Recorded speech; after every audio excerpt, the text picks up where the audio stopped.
In this video, I'll be reviewing Hapebeast. It's an upcoming collection with massive potential. And in this video, what I'm going to do is go through some of the criteria I use when it comes to analyzing and assessing and vetting whether a new collection is something I'm going to be investing into, whether it be pre-reveal or during and after the reveal as well. What's cool about Hapebeast is they are a London-based company, and in terms of the actual artwork, what they're looking to design is fully 3D artwork.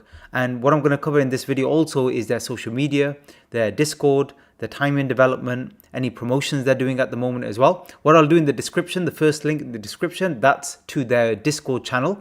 And keep an eye out there, because sometimes with these big collections, what I've noticed is apart from whitelisting, they also do raffles as well. And it's basically free to enter. And if you win, you'll get an opportunity to mint. And with these big collections, you are pretty much guaranteed to 3x or 4x your money minimum. That's why I only tend to talk about the high quality collections, because they just have a higher probability of success in terms of you investing your money and making a decent return. Now, looking through the website, so the first thing I usually do is I cover their website and some of their social media just to get a bit more of an idea. Now, on their website, there isn't that much information about their roadmap. Not a massive concern, but it's sometimes good to know what they're thinking about doing long term. However, in the short term, when it comes to actually flipping NFTs, to be honest with you, it's not a massively important. It's more important when it comes to kind of long-term potential and whether this will be the next kind of blue mint. Now, I really like the quality of the website.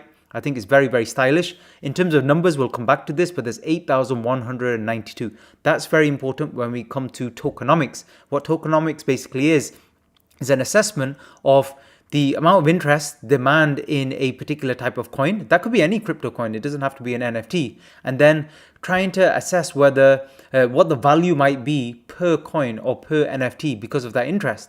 So to give you an example, let's say I've been talking about the Prime Apes recently. What if they had double the number of NFTs that they actually had revealed? So it was about 7,000 odd. What if it was 15,000? What would have happened to the value?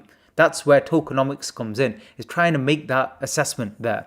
Now, scrolling further down, they have roadmap teasers. And there's not much here, to be honest with you, apart from, I know they've talked about some large collaborations. This could be very important, clothing collaborations. We saw that with CloneX and Nike, or Nike, depending on where you are. So that could be potentially quite important, because even straight after reveal, they may announce one of these massive collabs, and that will definitely push up the price, the floor price of this entire collection as well. Apart from that, they're just obviously making some announcements to be aware of scams, etc. We'll come back to this as well, but Digimental, that's the founder, and he is actually a BAYC, Bored Ape Yacht Club member. Now, a lot of the derivative ape products, a lot of the founders of these, they were already owners of BAYC, and they've gone and made their own kind of collections. Now, I don't think derivatives are completely dead as yet, as long as there's something unique somebody is bringing to the party. And I think these are definitely in terms of the artwork, which is why I think they could potentially do really well. They've got a massive support team, which is always obviously good to see as well. Now, in terms of social media, first of all, in terms of followers, they have nearly 200,000 followers. This is very high for a Twitter following in particular. I rate this in higher regard than a Discord following personally.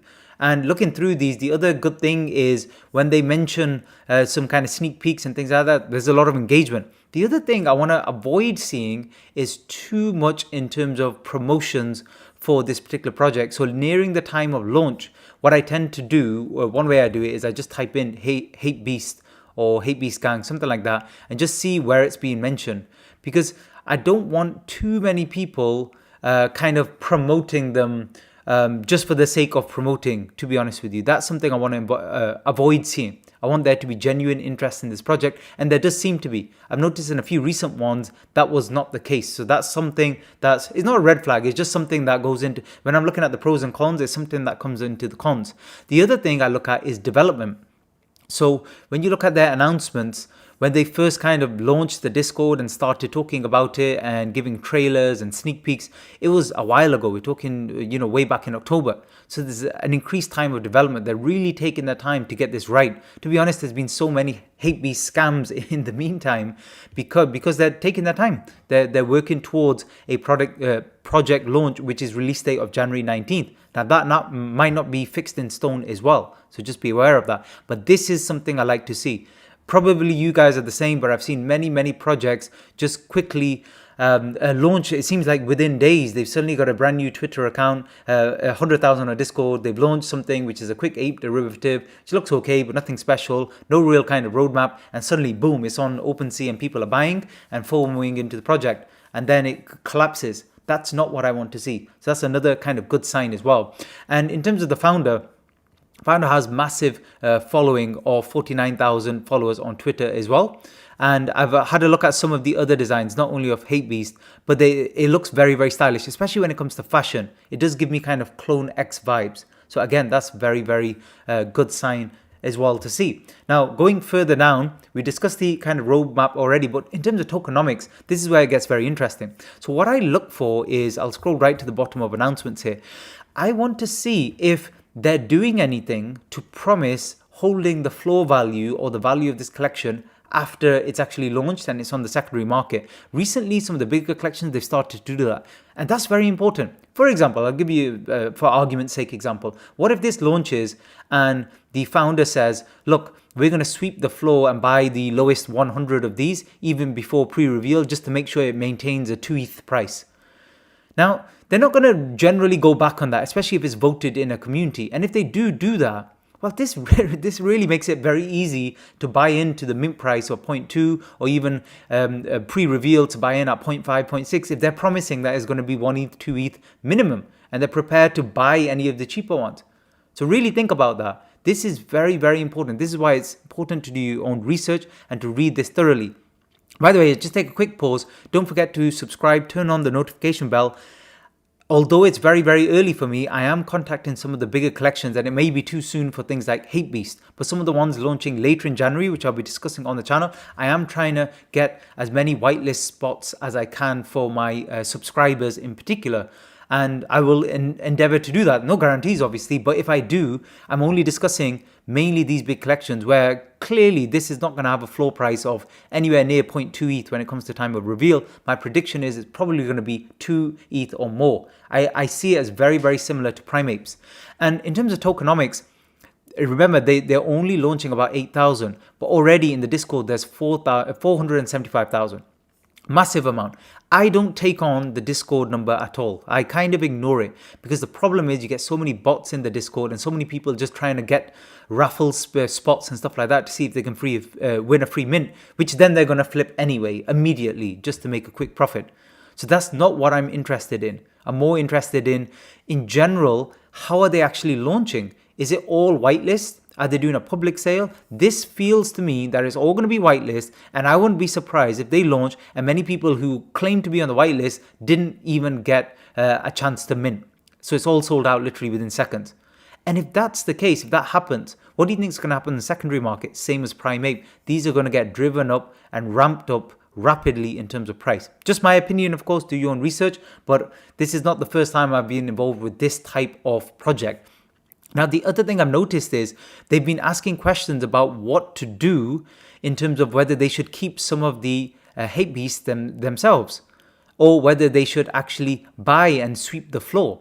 And they mentioned it carries its own risks, etc., etc. I mean, I don't even know in terms of OpenSea and regulation and in terms of terms and conditions whether they're even allowed to do things like this. But it doesn't matter. And clearly you see they're doing votes for this. And they've got some feedback after that. And then they basically said, we will be buying Hapes at mint. To those of you who voted, thank you for your trust. And we've no intention of selling our apes. And I think somewhere else, I think they said they might hold it for a month or longer. Now, this is important because it will help hold up the floor price as well. So just keep an eye on this. And I believe they'll be buying on the OpenSea. So this will help ramp up the actual price as well. And some of the other things I look for, which I can't show you right now, is the initial market reaction. I'll discuss this as we go further once these are on OpenSea and we can do some chart analysis to see what the market reaction is to this drop? And the other thing, are there any precedents for what they're doing here? In terms of this kind of style, one or two, but not many, because again, it's kind of newish. I've noticed this more and more in the past few weeks. The other things I want to look at are mainly any announcements about raffles. So if you join the Discord with the link I have below, keep an eye on announcements and just see if they mention anything. Don't bother trying to get a whitelist for this stuff or trying to get into their general discussion tab and just typing hundreds of messages per day. It's not worth it. It's a complete waste of your time. And on something like this, you're probably not going to get through. I imagine a lot of them, the spaces will be going to influencers and supporters of the project, etc. So let me know what you think in the comment section below about this particular project, and I'll do a further update on it soon. Thanks for listening.